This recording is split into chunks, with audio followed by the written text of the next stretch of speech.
this would have cost you 15,000 quid. And it wouldn't necessarily have made any difference. So this is a massive one, and a big shout out to everybody who supported it, especially the 6,500 people who wrote to their MPs. All these things collectively make a difference. Why has the UK government halted plans to enforce minimum energy ratings on holiday lets? What's the latest in relation to the visitor levy, business rates and statutory registration? And what can owners and operators across the country do in order to drive the industry forward? Alistair Handyside from PASC UK will be answering all these questions and more on today's Host Planet podcast.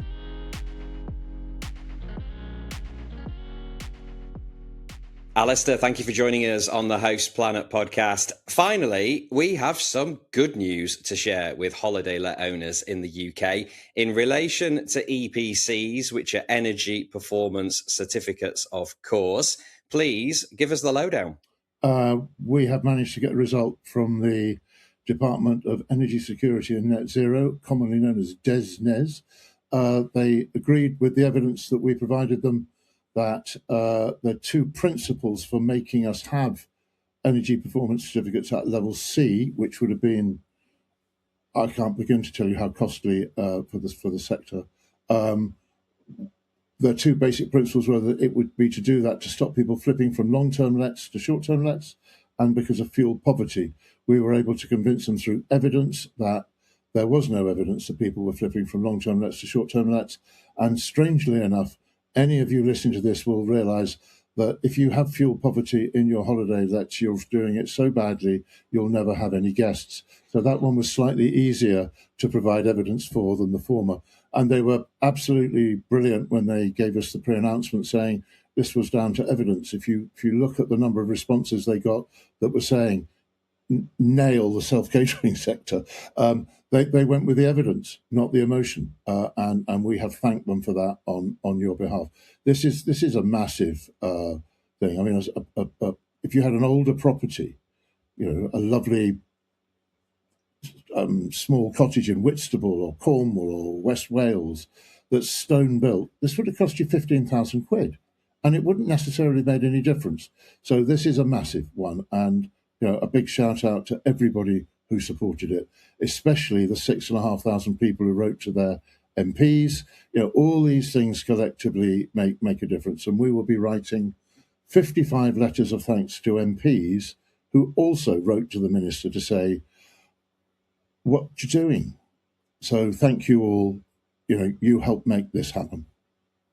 Well, thank you. Yeah, huge thanks to everybody who got behind that. And it really does show the power of this community and the sector and all the work that you're doing at PASC and the other bodies, of course, because as we spoke about, I think the last time you were on the podcast and you mentioned it there was the threat that holiday let owners would have to spend £15,000.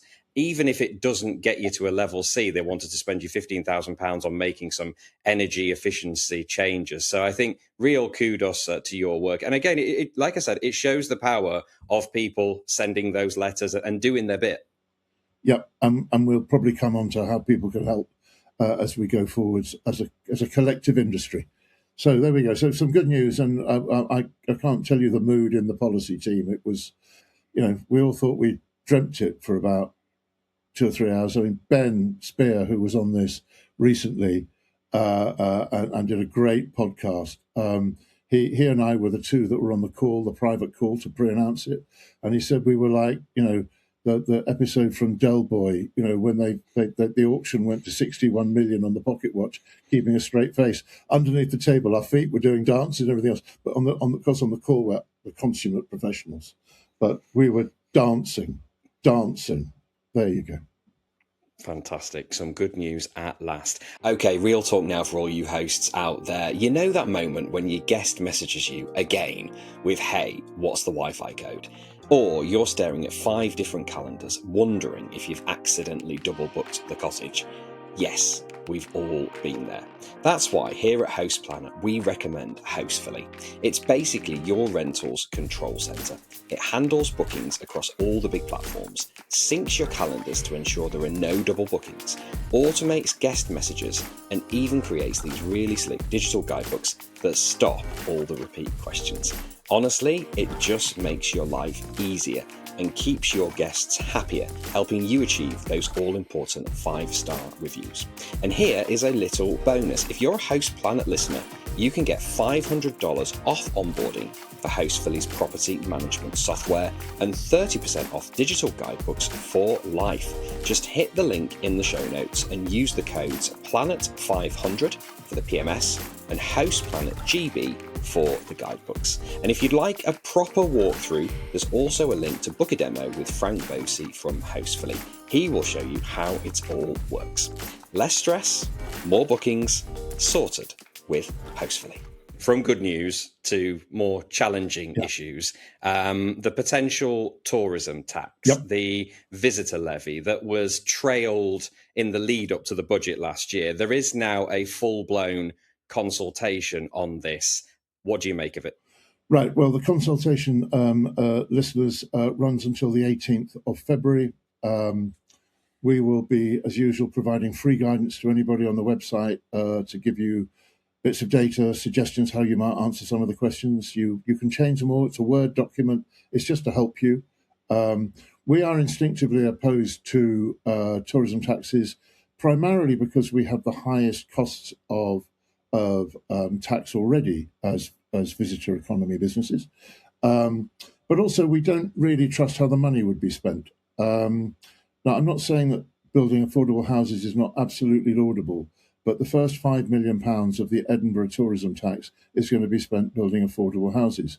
That's not what it was, said it was going to do. Accommodation providers will bear the burden of this because governments are so inept they can't figure out how to tax anybody but the bed stock. So the day visitor, which causes all the disruption and all the over-tourism, gets away with it. And the overnight visitor, who does all the contribution to the local economy and spends money and goes out and buys meals and does all the rest of it, has a surcharge to pay. So we've got some real worries about the way it might be implemented. I think I've got to say, though, it's going to come. Mayors want this. They want this more than they want wives and children, I think. I mean, it is absolutely astonishing how much they want this, which means they've already got the money spent in their mind.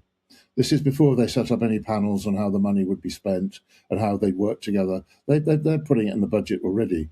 Government is saying not going to happen. We had a meeting with Treasury last week, not before 2029. You heard it here first. You can imagine what the mayors get told when they're not going to be able to have any of this money till 2029-30. They're going to go absolutely bonkers. They're going to be back on the door of Treasury saying, we want it and we want it now. So it's the job of every trade association to push back on that. We will provide you guidance so that all of you listening, you can play your part in pushing back on it, or at least mitigating it so that it works in a way that is not damaging to our sector. I think that's the best that we can hope for. I wish I could give you better news, but I wanted to get over just how keen, you tell a mayor that he might have 250 million quid to spend, and he's going to break a lot of basic rules to get that. Absolutely. What do you think the impact of the tourism levy will be on tourism and short-term rental operators specifically? Well, I think the danger is that within the tourism consultation, it says if mayors felt that short-term rentals were a bit of a pain in his area, they could charge a higher rate of tax on short-term rentals to try and penalise us in some way. It actually says that in the consultation. So we urge you to take part and push back. Why should we have to charge a higher rate of tax on short-term rentals than a hotel or a bed and breakfast or an apart hotel or serviced apartments? Answer me why. So there's a lot to push back on to get an equitable treatment where the money is spent in such a way that at the end of the day, people on this call go in 3, 4, 5 years' time say, well, it wasn't as bad as I thought it would be. That's what we're working together for. It's not the best ambition I've ever been involved with, but if we get that, we've done better than most tourism taxes worldwide. Your short-term rental business is evolving fast, but how do you keep up with the latest regulation, tax changes, and industry trends? The answer is to attend the House Planet Roadshow, which is coming to a city near you in 2026. This is the UK's premier event for holiday let professionals, supported by the Short-Term Accommodation Association, Price Labs, and the Women in Short-Term Rentals community. This is your essential opportunity for learning, networking, and expert insight. Starting in Cornwall on the 5th of February, you'll spend a full day mastering compliance, optimizing your revenue strategies, and sharing lessons learned with your peers. After Cornwall, we'll be in Portsmouth on the 4th of March and London on the 23rd of April. That's the day after the Short Stay Summit. Later in the year, we'll be heading to Nottingham, Bath, Chester, and Edinburgh. So don't navigate the complex 2026 market alone. Learn from the leaders driving the industry forward and shape the short-term rental conversation in your market. Tickets are just £40 each and available now from our website. Head to houseplanet.club for further details. What do you think a good outcome looks like? That the money is wisely spent. They don't spend hundreds of millions of pounds on administration. I mean, the Welsh tourism levy is not going to raise any money because the cost of administration is so high. So if they find an efficient way to do it so that the money raised can be spent wisely and we can see it. I mean, imagine a situation where in your area, when you went into your local town or your local city centre or your local coastal resort and the loos were all open and the gardens were lovely and the parking charges reasonable. And it said, the reason that these are all working lovely is because we have a tourism levy and we're grateful for the tourists. What would that do to stop the anti-tourism? So there are, if we invented it, we could do it really, really, really well. I doubt we'll get quite as close to the recipe as that, but that's our ambition. I remember years ago when I was a kid actually and going to Ireland, and everywhere you looked, every road you went down, every bridge you saw, it says funded by the European Union. And I thought, well, what a great bit of PR for the European Union, because you see all this infrastructure everywhere. So yeah, if we can see, this is what the tourism. I mean, in Leeds, for example, we've been waiting for a tram for about 400 years. It feels like. So if it contributes to us getting a tram system, then we'll probably say all right. Okay, what's next? So next on the list, business rates, and there's been some concern about business rates. They've been making plenty of headlines. During the budget, it sounded like good news on business rates. Then it became bad news in the media. Then the government seemed to U-turn a bit. We've seen a few U-turns, haven't we? What's the latest? Right. Okay, there's two parts to this. The first part is what happened budget and post-budget, which was the government tried to announce that hospitality business rates wouldn't go up by very much at all. In fact, they'd be at the lowest level since 1991, but they miscalculated the fact at the same time as they were trying to adjust how business rates are collected, the Valuation Office did their 2026 revaluation and everybody's business rates went up by more than the amount that the government was planning to reduce it. You couldn't make it up, but that's what they've admitted to doing. So you've got the loss of the 40% hospitality discount, which was the tail end of COVID support, at the same time as a 23% increase in your overall business rates. So that means that the 23% is bigger than the 40. I'm not a mathematician, but trust me, that's true in this case. Then they've got a multiplier reduction, which was supposed to help compensate for that. It's not enough. It did reduce it a bit, but we expected a multiplier of 20p, and they haven't brought it down far enough. So the net effect is that most hospitality businesses are looking at substantial rises over the next 3 years on business rates. Self-catering, it's 57% in England, 87% in 3 years in Wales. I mean, where does anybody get a number like 87% for? How many of you have increased your turnover by 87% unless you're a startup in the last year? How many of you can afford to pay your staff 87% more? Where does a number like that come from? It's a fantasy number. They've got to do something about it. They've said they'll do something about pubs.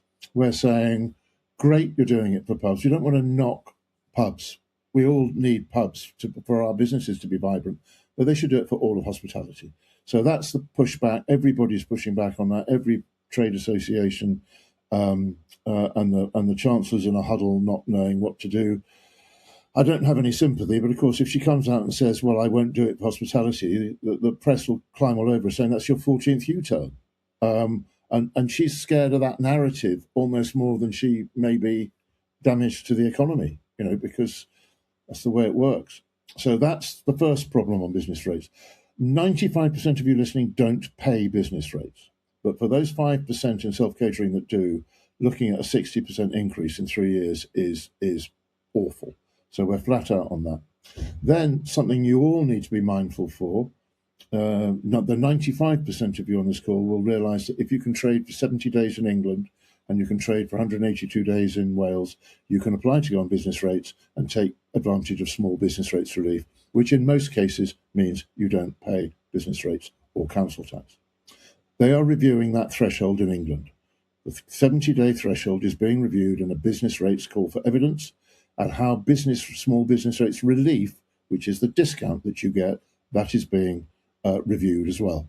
So we will be providing guidance on that, as well as on the tourism tax, on how you might respond to that. The deadline of that consultation is the 18th of February as well. We'll have free guidance to you all, and we will put that up on the website so that you can all respond to that. You don't want to lose that small business rates relief. We could possibly see that 70 days ago, it is a low number. It has a very bad optic to somebody who doesn't understand the sector.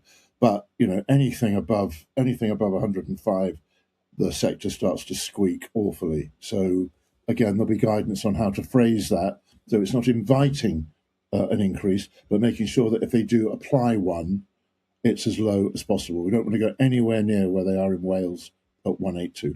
This only applies to England. Tourism tax we're talking about only applies to England. This business rates call for evidence only applies to England. Interesting. And the 70 days thing is, it's going to be worrying for a lot of people out there. And I'm just going to move straight on to talking about Wales for a moment, because you touched on their 182, and obviously it's related. Just tell us about the impact of 182 in Wales and how that's affected operators. And also let's talk about the Welsh elections and how that might change the landscape there. Right. Well, the tectonic plates of politics are shifting, and nowhere are they shifting more than in Wales. I mean, a lot of the polls show that there might not be anything called Welsh Labour in the Welsh Senedd come the summer, having controlled Welsh politics for 100 years. So these are massive changes. And of course, what you don't know is what comes afterwards. Don't ever assume just because it's changed for the better in politics. So we don't know what to think, really. I mean, we want Mark Drakeford to go because, as his first minister admitted on the BBC last week, that he's not really interested in economics, which is the cabinet sector for finance, is a slightly scaring thing for your boss to say about you, isn't it? Really, read it. BBC, Google BBC Drakeford economy. Read it. I didn't make it up. You couldn't make it up. So we've got a guy who doesn't want to shift. Once he goes, we've always said there's a chance that 182 could change. We've said this for 3 years. Somehow he's a powerhouse in that party, and he's blocking it. So our job is to get every party to put on their manifesto that they will either review or reduce 182. And I think, with the exception of the Labour Party, that is a very, very strong possibility. So I have something here, something I prepared earlier, which is a Wales manifesto sheet. It's one of our famous infographics, which we will be asking each of the parties to tick off.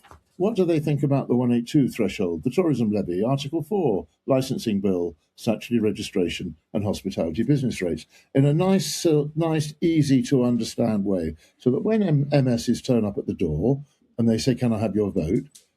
our members and you owners can go, which ones of these are you supporting? Because that's what I'm worried about. You might have your grandiose schemes that you want to do, but this is what affects me. And that's what we'll put on social media. That's what we'll put on the stuff. And that's what we'll lead all our lobbying on. And the top one is 182. We want that number down big time. The number is too high. They've tinkered with the deck chairs this week. I'm not even going to bother to go into it. It's just deck chairs. It doesn't make a significant difference. The number needs to come down. 182 is the disease. And we've got the best chance of that with an election coming up and people seeking votes from all corners of their constituencies. And just tell us the impacts that there has been due to 182 on operators in Wales. Number one is mental health. The number one issue we deal with on Nikki, Robin, myself, Livy deal with on the phone and on email is mental health. If you think you're going to lose your business because you can't get to 182 and then you're going to pay triple council tax and you've got 4 cottages on a small complex and you're going to get a bill of 22 grand and you turn over 40 grand, where do you go? It's the most disgusting tax I've ever seen. It's a one-size-fits-all. Now, you're an Abersock and you've got, a £1 million des res apartment overlooking the coast and the beach, walking distance to a pub. Maybe you can do 182 days in whatever the weather is. But if you've got, a traditional cottage up in the Welsh hills, Welsh mountains, how can you do 182 days? This is not possible. So we've got to get rid of it. Number one objective in Wales. Absolutely. Let's see what those elections bring. Hopefully a significant reduction. Statutory registration scheme then. Let's move on to that. This has been long talked about. We've been waiting with bated breath for it to come in. What's the latest? Well, I think we've run out of bated breath, haven't we? Gosh, this has got a longer gestation period than a baby elephant. It's going to come out in the spring, soft launch in the spring. You will have to provide all your address details and your property details, so a description of your property. So I would say I've got 4 cottages. I've got one that sleeps 2, one that sleeps 20, and 2 that sleeps 6. My address is, the owners are, that sort of thing, so that they can classify you. That side of it we welcome because that will give us the data we've always wanted. All of us need to know in the work that we do how many sleep sixes there are in Norfolk and Devon and how many glamping units there are. It would really help us understand the market properly. And more importantly, it would myth bust at government level who think there are about 24 million of you. So it would really, really help that. On the compliance side, it's weaker than we would have liked, but you will still be making a declaration that you are safe and legal. And if you're not, they take your firstborn. It's not uploading of documents, but you will be making a legal declaration that you're safe and legal, and that's a good bar. We would like more, but to have pushed for more could have pushed this into the licensing area where it was permissive. What will happen now is if you go in, give your details, tick the box, pay your fee, you'll get a license number and you can trade. You'll get a registration number and you can trade on. And that was a fundamentally right at the core of what we said it had to be, because otherwise you'd all be queuing up asking your council if you could trade on. So it's a compromise, but I think it's positive progress. Launches in the spring, will become law in the autumn, giving you 6 months to apply early if you want to and pay early to avoid overloading the system. I'm not making that up. That's what they're going to ask you to do. We will try and do it with a straight face, of course, because we want it to succeed, but they're worried that you'll overload it. Let's hope that doesn't happen. That's Stat Reg. Sounds like we've got to a situation which everybody's kind of happy, and I think with the data there, that's the important thing, isn't it? If we have the data, and also we should say, I mean, how much is the charge going to be for this? What can people expect to need to pay? I don't know, but part of the panic when they were looking at uploading of documents was cost and all of this kind of stuff, and they were desperate to keep the cost down, because when people start to look at these things, when governments run these kind of programs, somehow they manage to cost millions, whereas nearly every holiday cottage agency that's a PASC member seems to be able to do exactly the same thing without actually bankrupting themselves. But there you go. Government systems are notorious, aren't they? Think Post Office. So I would hope that it's going to be very low. I would be, I'm not a betting man, never have been, but I would think we're talking in the region of £25 to £30 per unit. So if you're higher Wiscombe with 4 units, that would be £100. If you've got one property, 25 to that. That's probably the realms of where we might think it'll end up. Fair enough. We've spoken about a lot then, and there will be people out there, probably particularly in Wales and other parts of the country, feeling maybe a bit overwhelmed by regulation and policy changes and everything that's going on. What are the practical things that they can do today to protect both themselves and the wider sector?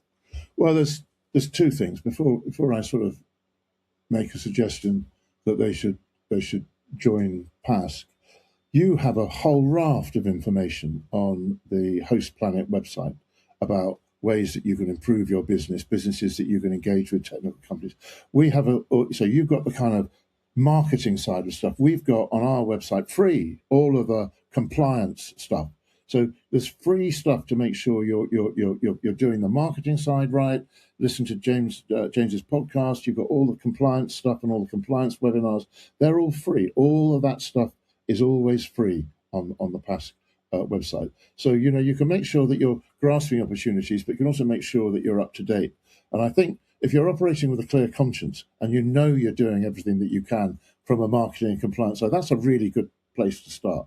I would strongly suggest that you join an organisation like PASC, because then you get into the member support, which then means you've got all the phone support. But when you get into some of the complexities of running a business, which has become unnecessarily complicated over the last 4 years, we can help you. And yesterday and the day before, I can't tell you, we had 4 phones ringing and only 3 of us able to answer them, because we have a PASC phone, and Lorna, Livy and I had one, and it ringing off the clock. How do you think we stopped EPCs? By taking the subscription money that people paid and putting that to good effect with a policy committee, lobbying, going up to London, having roundtables, meeting MPs, doing all this stuff. Who paid for that? 2,500 members paid for that. How many people are going to benefit from that? 200,000 of you. 200,000 of you don't have to worry about EPCs because some other people did. So, it's time to think about joining up. But there's loads and loads of stuff available to you to help you do this. And, we want you to think it's a great business. We don't want you to think it's a burdensome business. You entered it because you're into hospitality. You want guests to have a great time. And, you're there to make people make memories. And if you can make some money from that, then that's great. Let's get back to that as quickly as we can. Absolutely, yeah. And I think, thank you on behalf of the entire industry for all the work that you guys are doing. It doesn't go unnoticed. And I've seen recently so many posts on social media thanking you in relation to EPCs, and it's very, very well deserved. If people are out there and they want to help, and they want to get active and support the sector, they can join PASC, obviously. And I think maybe we should mention just the importance of writing to MPs and councillors. Yeah, we run when the pressure's really on. We have a system by which we can make it really easy for anybody, whether you're a member or not, send an email directly to your MP or MS to make your own case. It's always in a form that you can modify, but it gives you a basic letter to send. And on EPCs, 6,500 went in. And they all went to rural and coastal MPs. So it really did make a difference. And we will be writing to 55 of those MPs that supported us tomorrow morning, thanking them, because it makes a difference. Every letter you write, every meeting you have with an MP makes a difference. What else could you do? We've created another website so that it's sort of neutral and not trying to promote PASC. It's called thegreatbritishholiday.org, greatbritishholiday.org. If you Google that, you'll come up with the option to be able to get a poster. Okay, you see that poster? And what it says, you put it in your cottages or your welcome pack or on your touch day guide or whatever, and it says, "Thank you." It's not a call to action. This is that soft narrative. We'd like to thank you for choosing our business for your holiday. We really appreciate it, and we will do all that we can ensure to ensure you have a great stay. We'd also like to thank you on behalf of all the other local businesses that you'll be enjoying whilst you're here. The local pubs, restaurants, shops, visitor attractions, and more. Your spend is critical to the long-term survival of these businesses. Local spend on its own is not sufficient to support them, and they are reliant on guests like you to sustain and grow our vibrant local visitor economies. So a huge thank you from us all. That's telling them that you're not staying in a hollowed out community, stealing someone's home, and that you're running a business. and that their stay is so important to that fragile visitor economy where the pubs rely on you, you rely on the pubs, pubs rely on attractions, rely on the pubs, attractions rely on you, and that virtual circle goes round. We've got over 10,000 of those now displayed in holiday cottages in England and Wales, and Fiona Campbell in Scotland is about to launch the Great Scottish Holiday and do exactly the same. It's free. You can choose from a range of photographs to put in. You can add your own photograph, and there will be more options coming. Things like that, they do make a difference. I know they sound really small, but they do make a difference. They show you're engaged. They explain to the guest how important they are. How flattering is that? I'd love someone to say thank you to me when I go and stay, wouldn't you? So it's a really nice touch. So those are the kind of things. Download the guidance on responding on tax, tourism tax. Download the business rates one, respond on that. I mean, you can do it almost, you can just use the one we're suggesting. But what's much more powerful is that you tweak them and put your own opinion in. That has far more weight than just replicating what someone else says. So loads of free tools, loads of free stuff. This manifesto guide, that will be, as soon as we've got Plaid Cymru to respond, we will start publishing and we'll keep it up to date. We'll put it on social media. You'll be able to download it as an asset and use it to lobby your MS in Wales. Superb. And we'll put a bunch of links in the show notes so people can get through to this information, get through to the posters, of course. And like you say, this soft PR, every little helps. We have to talk up our sector. We have to get on the front foot and talk about the positive aspects of short-term rentals, because if we don't, trust me, nobody else will. They'll talk about the negative side of things, which is what we've been used to over the years. So we've got to start getting on the front foot. On that note then, Alistair, we're just coming towards the end now. I know there are some people that you want to give shout outs to that are helping this industry and driving it forward. So the floor is yours, my friend. Well, I'm going to go external first, if I may. I'm going to say Sally Henry from Key Data, who is almost the personal sponsor, life coach and team builder for the whole short-term rental sector. My world, personally, my world professionally got better the day I met Sally. She helps everybody in so many ways. If you see her on one of these podcasts with James, don't miss it. She's got 20 plus years of knowledge. She knows this sector inside out, and she's gorgeous. Okay, that's a bigger plug than I've ever given anybody. Okay. Secondly, I'd like to say that the last year, the PASC policy team, there are a ton of us on the team, have worked absolutely tirelessly. The shift they put in to get EPCs done, it looked bleak. We're trying to get a DESNES department under Ed Miliband not to apply EPCs to ghastly second homeowners who are hollowing out communities. I mean, that's the starting juncture. What they achieved was outstanding. I just want to thank them. Absolutely. Yes, kudos to the gorgeous Sally Henry, a fellow Yorkshire person like me. So always happy for Sally to get a shout out, and the PASC policy team as well. Alistair, it's been a real pleasure as always. Thank you for giving us all those important updates about the sector, and congratulations again on the EPC win. Thanks, James, and thanks for all the work that you do. Really appreciate it.